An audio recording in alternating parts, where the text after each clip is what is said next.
ఆత్మ శరీరము ఈ పోరాటంలో ఈ రెండిట్లో ఏది గెలుస్తుంది? దీన్ని వివరించడానికి ఒక ఆయన ఇలా చెప్పాడంట, నా దగ్గర 2 కుక్కలు ఉన్నాయి, ఒక కుక్క నల్ల కుక్క, ఇంకో కుక్క తెల్ల కుక్క. ఆయన ఎలా చెప్పాడంటే, నల్ల కుక్క శరీరము, తెల్ల కుక్క ఆత్మ. శరీరానికి ఎక్కువగా భోజనం పెట్టావనుకో శరీరమే ఆత్మ మీద గెలుస్తుంది.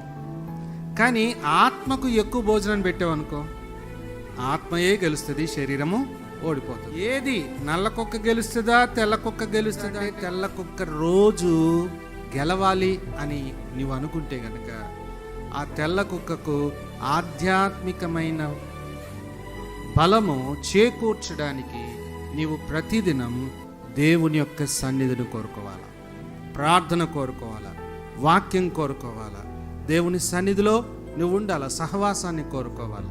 సో దేవుని బిడ్డలారా, ఇప్పుడు చెప్పండి, రోజు తెల్ల కుక్క గెలుస్తుందా నీ జీవితంలో?